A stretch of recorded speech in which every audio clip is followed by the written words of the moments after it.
Eh,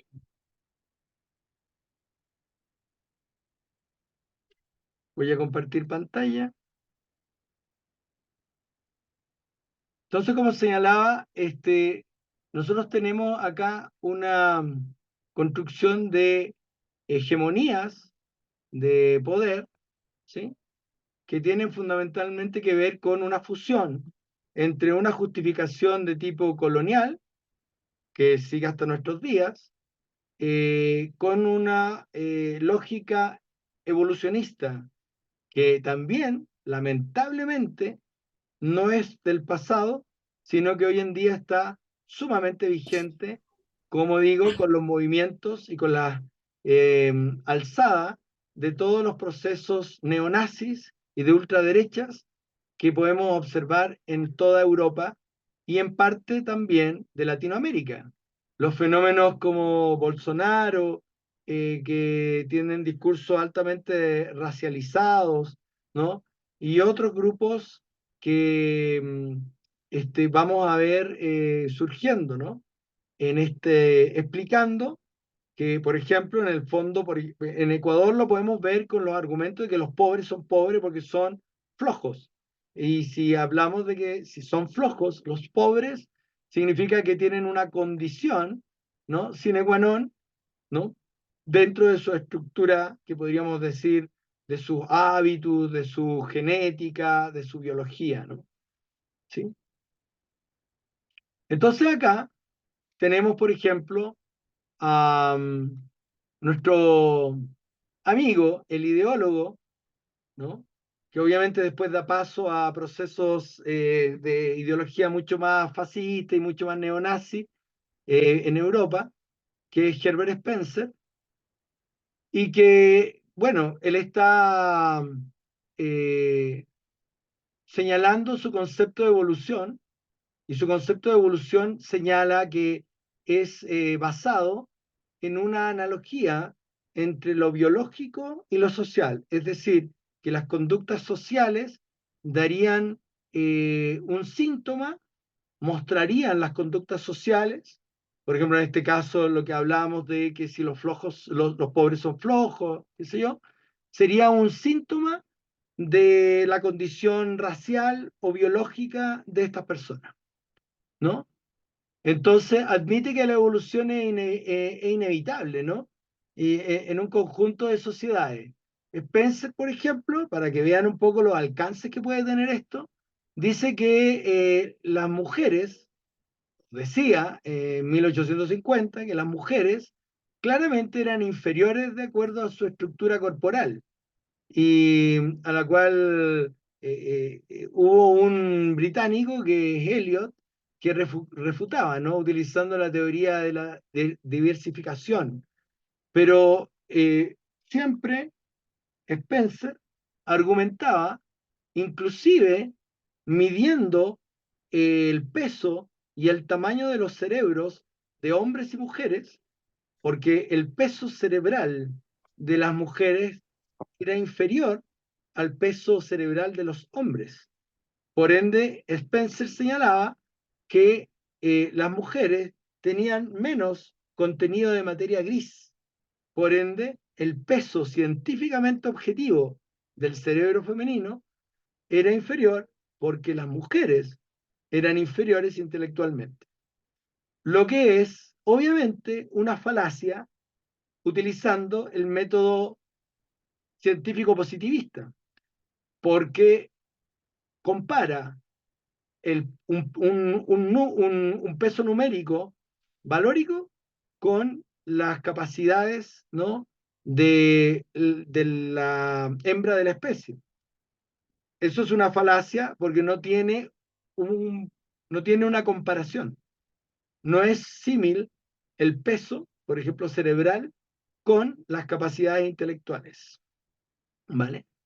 Pero obviamente, siguiendo la idea de Spencer, que señala que las estructuras más débiles van a ser sometidas por las más fuertes, él señalaba que así como las mujeres debían ser sometidas a los hombres, los grupos étnicos de diferentes partes del globo debían ser sometidos a las especies humanas superiores, y esas se encontraban en Europa. Abajo, si ustedes ven la imagen que puse acá, tenemos a un evolucionista del siglo XIX, principios del siglo XX, midiendo las estructuras craneales, ¿no?, de un sujeto africano, ¿no?, porque obviamente había que explicar la inferioridad a través de las estructuras fenotípicas, ¿no? ¿Sí? Y darle con estos aparatos de medición, ¿no?, la cientificidad, ¿no? Hoy en día, hoy en día, muchos grupos en Latinoamérica tratan de explicar, ¿no?, no solo que los pobres son pobres porque son flojos, es decir, que son inferiores en sus capacidades, sino que también tratan de explicar, ¿no?, las formas de violencia que pueden exhibirse en algunos sectores de las poblaciones empobrecidas a raíz de entenderlos como gente más inferior en la escala evolutiva, ¿no? Por ende, la única forma que tendrían esas personas bajo esta mirada es la forma de la violencia para manifestarse. Elena. Profe, una pregunta. En ese entonces, cuando Spencer dio esta teoría, ¿alguien la criticó o esta fue aprobada en ese entonces por otros pensadores de esa época? ¿O tuvo críticas al respecto? Vale. Sí tuvo críticas. George Eliot, un pensador también de 1850, combatió la idea y la refutó utilizando también la mirada de Darwin, ¿no?, sobre la diversificación. Es decir, señalando que habían otras formas y otras características diversas, pero igualmente válidas de adaptación, ¿no?, Eh, fenotípica y biológica a estructuras medioambientales, ¿no? Entonces, pero la verdad es que las teorías de refutación, como las de George Eliot, por la época en la que se encontraba, ¿no?, y por los beneficios político-económicos que tiene el darwinismo social, porque este se llama darwinismo social, tiene muchas ventajas político-económicas para los grupos dominantes. Entonces, no se consideró tan poderosa la refutación. No sé si me entiende. Es como, por ejemplo, si un Estado gobernado por una persona que tiene intereses, por ejemplo, de someter a un grupo social por medio de la fuerza, le convendría mucho no hablar de diversificación, porque hablar de diversificación implicaría como aceptar que cada grupo tiene sus propias condiciones, sus propias adaptabilidades y por ende sus propios derechos. En cambio, por ejemplo, un gobernante en un país latinoamericano podría fácilmente llamar al ejército a las calles a acercarse, a dominar a sectores, por ejemplo, de privado, bajo la excusa de que estos sectores no entienden razones por su inferioridad y que la única forma que tenemos para someterlos es por medio de la violencia, y entonces se justifica bajo un argumento evolutivo social, ¿no? Esos pobres son inferiores, no tienen capacidades, entonces nosotros, los que estamos en un nivel superior, debemos someterlos y debemos educarlos. Entonces, ahí está la justificación de que se hagan programas, por ejemplo, y lo vamos a ver un poquito más adelante, de eugenesia, ¿no?, que son programas que se han practicado en Latinoamérica, en Estados Unidos y claramente en Europa para intentar frenar el avance de ciertos grupos humanos, ¿no?, que son considerados eh, detestables, incómodos o inferiores directamente, ¿sí? Un poquito más adelante vamos a ver eso. ¿Y por qué nos interesa entender esto? Porque, aunque no lo crean, y lo vuelvo a recalcar, en Latinoamérica y en particular en Ecuador, la pobreza, los fenómenos de exclusión social tienen una deriva racial, ¿no? Es una, es una condición el que usted va a encontrar que los sectores más postergados, en donde hay menos inversión del gasto público, ¿no? Más deprivados en cuanto a salud y en cuanto a educación, tienen una deriva racial, ¿sí? Si esos mismos grupos, por ejemplo, me explico fácilmente, si desde donde los diferentes gobiernos del Ecuador hubieran sacado el petróleo de zonas extendidas en su racialidad blanca, ¿no? Con una deriva europea, de seguro la inversión pública sería bastante más alta de la que es hoy. Pero esos grupos, los grupos que habitan esas zonas, ¿no? Desde donde se saca la extracción petrolera, son grupos considerados inferiores. Las poblaciones indígenas son consideradas inferiores, sea de Oriente o sea de la serranía. Lo mismo, ¿no? Las camaroneras y la extracción de madera en Ecuador provienen de sectores, ¿no? Que están tanto en el oriente como en la costa, ¿no? Pero esas zonas son altamente pobres, excluidas y llenas de personas que son afroecuatorianas o indígenas. Entonces hay una deriva de un evolucionismo, de una lógica de evolucionismo social, spenceriano, no dicha, pero practicada, no debatida, pero sí presente a lo largo y ancho de las decisiones políticas y económicas de los diferentes gobernantes del Estado.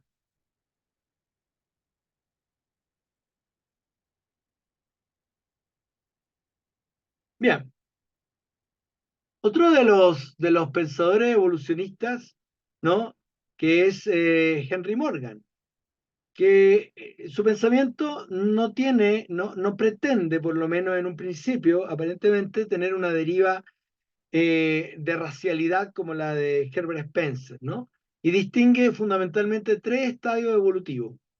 El primero, ¿no?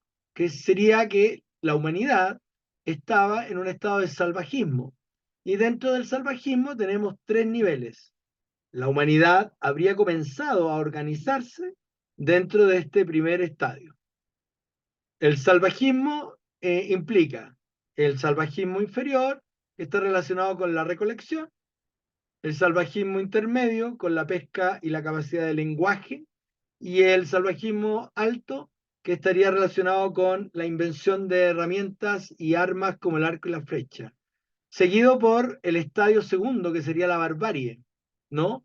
Que tendría una barbarie baja, que son pueblos que tienen conocimientos de cerámica, la barbarie media, que sería pueblos que tienen conocimientos ya de la domesticación de animales y plantas, ¿no?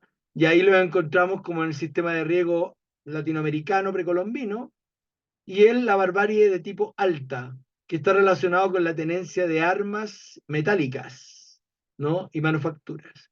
Y al tercer estadio evolutivo, que sería el superior, en donde se encontraría obviamente el grupo europeo, que sería el estadio de civilización, que está relacionado con el invento de alfabetos, de uso de escrituras y de estructuras societales complejas, ¿vale?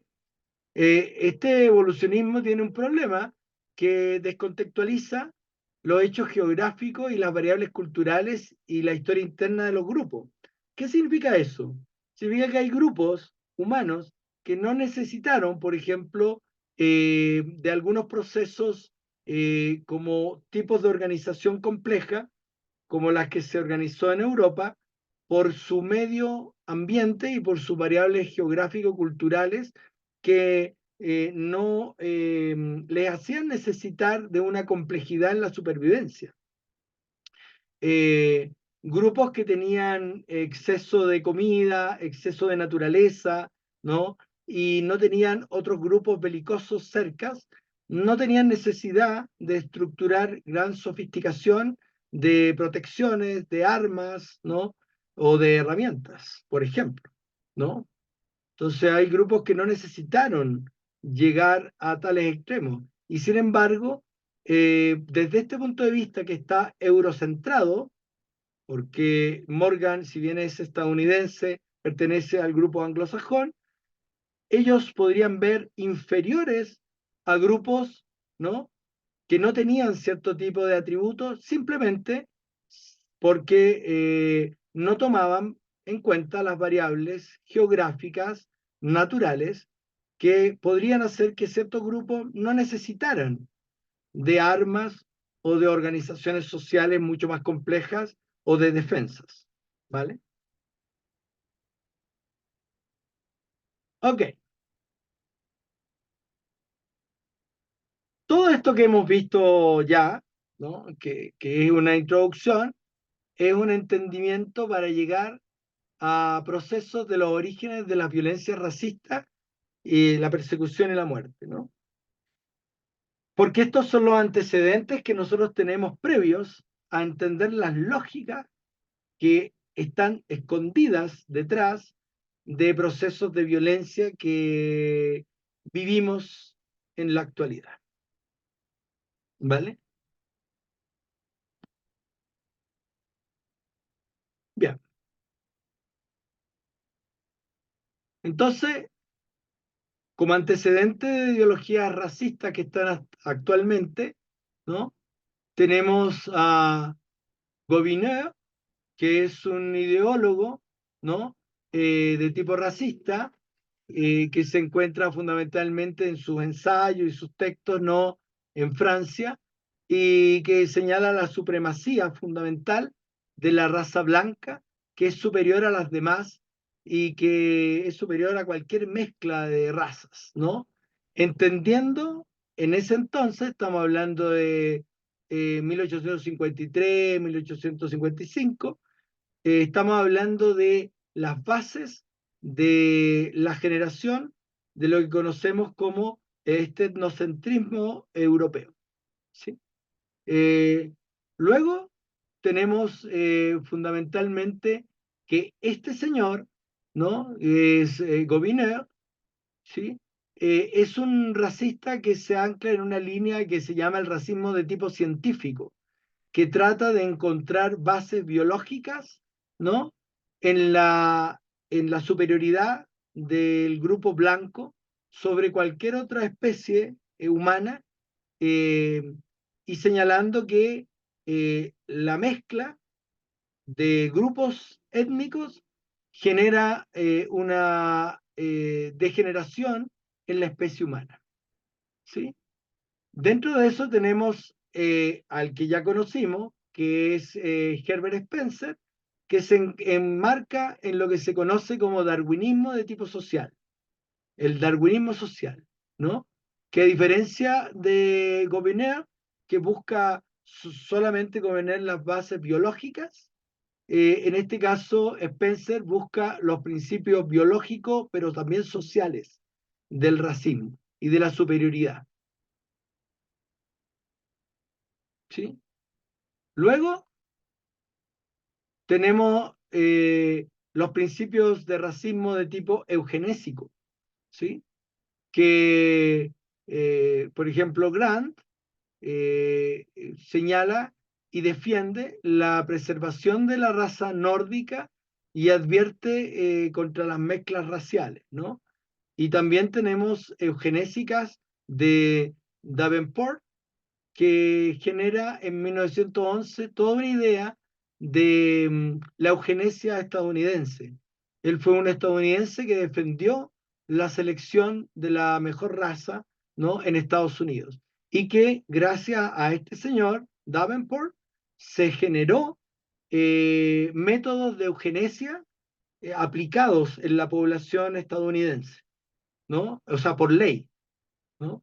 Eso significó esterilización de personas bajo condiciones, ¿no? Étnico-raciales y bajo problemáticas de salud, en donde Davenport estimuló los procesos de esterilización, ¿vale? Bueno, yo puse ahí una imagen de una mujer afro estadounidense que está protestando, ¿no? Sobre las temáticas de esterilización escondida que se estaban realizando a mujeres afroestadounidenses. Elena. Profe, una pregunta. ¿Cuándo surgen los grupos que luchan por los derechos de las personas de color y antirracistas? ¿Y desde cuándo se tiene esta concepción de que hay doble vulnerabilidad en el hecho de justo de estas personas que, que pasaron por esto y aparte de eso eran mujeres? Sí, bien, bien, bien. En principio, ya empezó a aparecer, eh, depende en dónde, ¿no? Porque, por ejemplo, tenemos en Europa que Stuart Miles, un británico contemporáneo de Karl Marx y contemporáneo de Spencer, empezó a escribir sobre la esclavitud femenina, eh, inspirado por la obra de un suizo que se llama, de apellido Bachofen, ¿no? Y que Engels, el colega de Marx, lo lee, Bachofen, Bachofen es el primero que empieza a señalar la existencia de una época en donde hubo un régimen de organización que era femenino, que llamó, ¿no?, matriarcado. Eh, Stuart Miles, un positivista de esos años, estamos hablando de 1840, 1850, es uno de los primeros que se revela contra la condición de esclavitud y escribe la esclavitud femenina. Eh, pero no con la deriva racial, o digamos que solamente pensaba en la esclavitud femenina o el sometimiento de las mujeres blancas, ¿no?, europeas. Eh, el fenómeno de la rebelión y de la igualdad de derecho empieza a surgir en los mismos años eh, en algunos sectores de Europa, pero donde más agarra vuelo es fundamentalmente la guerra de secesión, ¿no?, en la guerra la guerra civil de Estados Unidos, ¿no?, en donde obviamente las posiciones de libertad y contra la esclavitud fueron confrontadas, fueron fuertemente, ¿no?, llevaron a una guerra civil, ¿no?, a ese punto, ¿no? Eh, en donde ustedes entienden que los estados del sur, que eran principalmente estados que funcionaban bajo el régimen de esclavitud, se negaban a liberar o se negaban a ver a las personas afro estadounidenses como con derechos y con libertades, se negaban a verlos como seres humanos, ¿no? Pero ya estamos hablando de 1870, 1878, pero ya en el siglo XX encontramos que los procesos de los derechos civiles resurgen con los movimientos de Martin Luther King, ¿no?, movimientos que generan una resistencia cultural que trajo muerte, porque las primeras personas que protestaban, ¿no? Y eran los resabios, digamos, de la guerra de secesión, ¿no? Es decir, yo diría que la guerra de secesión termina oficialmente, pero continúa en las políticas de los estados sureños de Estados Unidos. Pero, por ejemplo, en Ecuador, en 1851, en esa época, hay una abolición de la esclavitud, en 1851 en Ecuador, pero la esclavitud sigue ejecutándose hasta entrado el siglo XX. Estamos hablando de 1995, en la época de Sixto Durán Ballén, todavía había familias que compraban a niñas fundamentalmente indígenas, ¿no? Yo conocí el caso cercano de una persona que era del Yerac y que había comprado a dos niñas cayapas para que sirvieran ¿cómo le podríamos llamar? En su casona. Están en Ecuador, estas niñas, al ser compradas, y no era el único caso que conocí en los años 90, no sabían leer, no sabían escribir, habían sido compradas y no eran pagadas para hacer servidumbre, sino que en la ciudad de Quito, estas personas, estas dos niñas, crecieron analfabetas y solamente recibían comida y alojamiento de parte de este señor del Yerac. Y este señor la había comprado abriendo trocha hacia Santo Domingo y Esmeralda, ¿no? Y entonces las condiciones eran de esclavitud, porque no tenían paga y, por ejemplo, eran menores de edad, luego una de ellas ya era mayor de edad, pero al no recibir paga no podían independizarse. Al no saber ni leer ni escribir, su destino era bastante precario si salían de esa casa patronal, ¿no? Y la niña menor, era como la niña que se le llamaba de mano de la esposa o de la mujer de este señor del Yerac, y la niña la hacían dormir a los pies de la cama de la señora, ¿no? Esta familia, obviamente promulgaba la blanquitud y pertenece, bueno, creo que ya han muerto, pero este grupo de personas pertenecía a la élite ecuatoriana, quiteña, ¿no? Es decir, que si bien en 1851 se abolió la esclavitud en el Ecuador en forma oficial, siguió practicándose hasta muy entrado el siglo XX, 1995, bueno, en donde yo, etnografiando, conocí a varias familias de este círculo de élite que tenían niñas compradas de comunidades indígenas para servidumbre y no eran pagadas y estaban mantenidas en ese régimen. Para un poco indicarte, Elena. Esa es la realidad en el Ecuador, ¿no? Entonces, muchas veces tú ves promulgación de leyes que en la práctica no se cumplen, ¿no? Sí, lamentablemente. Bien, entonces, eh, decíamos que hay un racismo de corte eugenésico que tiene que ver con... y decía que Davenport era una de las personas responsables, como veremos un poquito más adelante, de programas de eugenesia que calaron hondo en regiones de Estados Unidos. Y tenemos un cuarto nivel que le llamo racismo colonial, ¿no? Que, por ejemplo, Kipling es un hombre que a finales del siglo XIX, ¿no? Genera un proceso, ¿no? De justificación de colonialismo, ¿no? Como una forma de civilización, de construcción civilizatoria, ¿no? Eh, lo mismo con Rhodes, ¿no? Que escribió libros sumamente influyentes acerca de la colonización en el apartheid de África del Sur, ¿no? ¿Sí?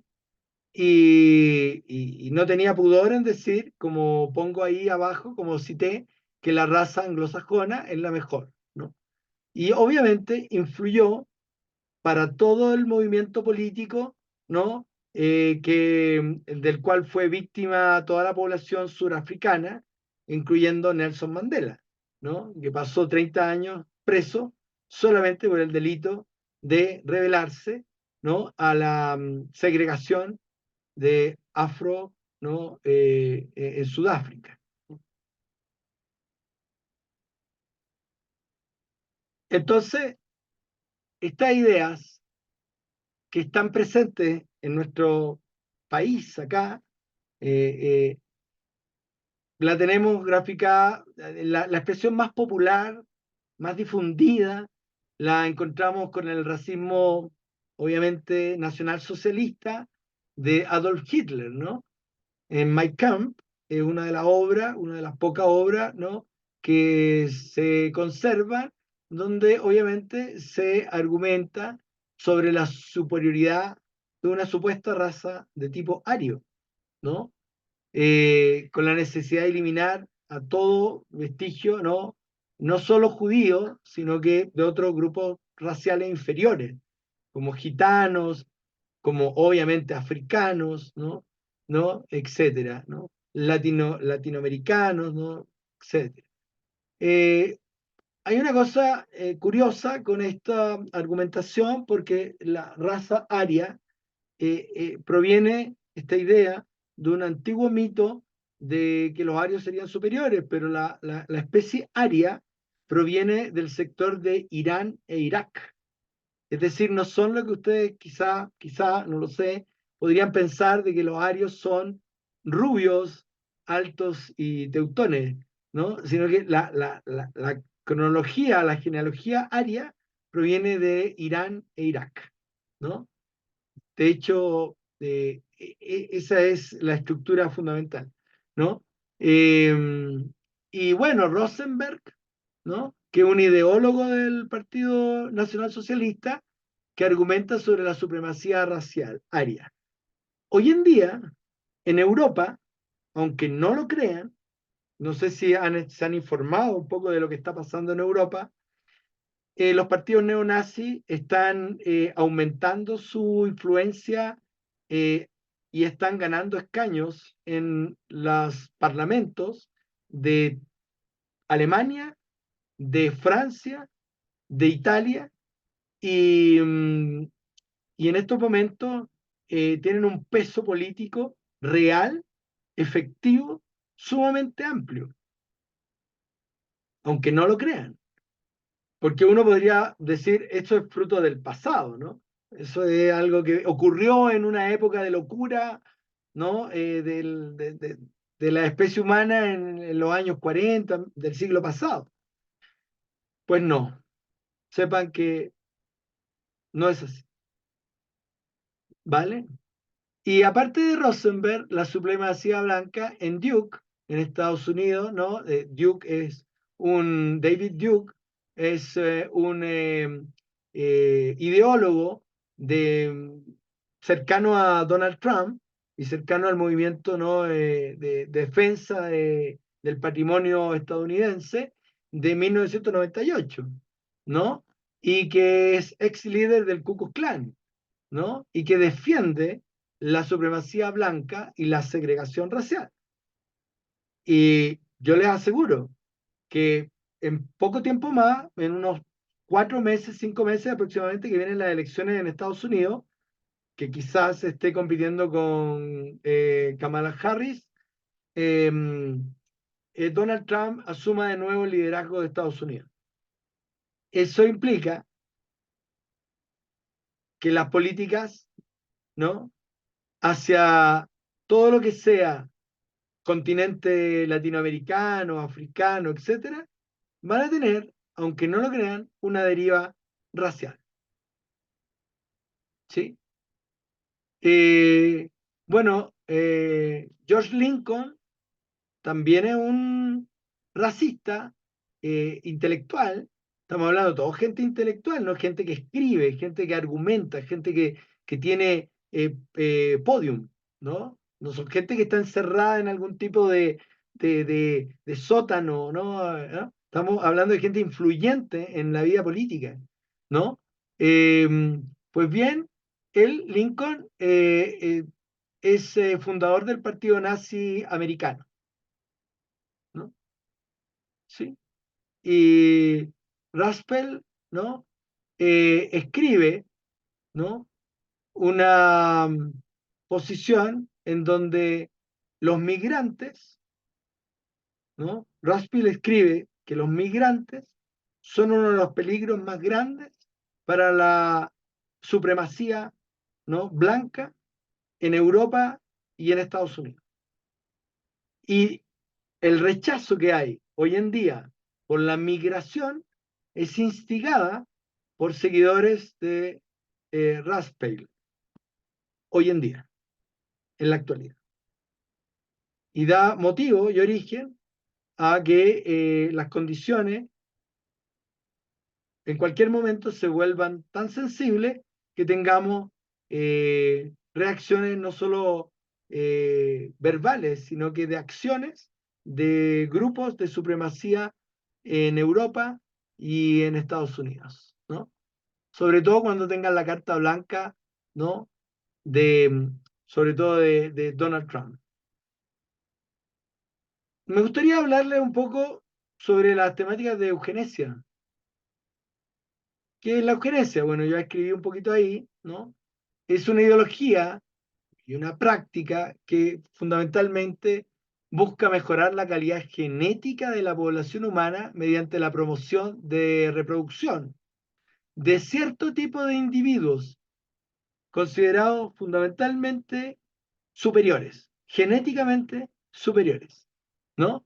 Y a la par es la reducción de la reproducción de aquellos sujetos humanos y humanas considerados inferiores, ¿no? Entonces, esta idea se basa fundamentalmente en la creencia de que hay ciertas características, tales como la inteligencia, la salud física, la salud mental, ¿no? Y otras cualidades que son hereditarias, ¿no? Y que pueden ser mejoradas a través de la selección controlada, ¿sí? De parejas reproductivas. Esa es la eugenesia.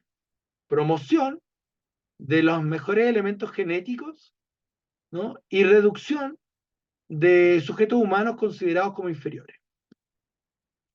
Entonces, este término es acuñado por un señor que se llama Francis Galton. Francis Galton, ¿no? Y el término eugenesia, ¿no? Fue acuñado por primera vez en 1883. 1883, en pleno apogeo del evolucionismo de Spencer, ¿no? Del darwinismo social que estábamos viendo. Entonces, este señor, Galton, fue inspirado fundamentalmente en las teorías del evolucionismo. ¿De quién? Fíjense lo que les voy a contar. De su primo, Charles Darwin. ¿Ya? Es decir, Galton es primo de Darwin, ¿no? Francis Galton. Y en 1883 acuña el término y el concepto, ¿no? Y la justificación de la eugenesia. Propuso que las cualidades deseables de los seres humanos podían ser fomentadas y las indeseables erradicadas mediante la selección de tipo genética. Hay algunos tipos de eugenesia, ¿no? Para, para entender. Por ejemplo, la eugenesia de tipo positiva, que sería fomentar la reproducción de personas con características deseables. Pero también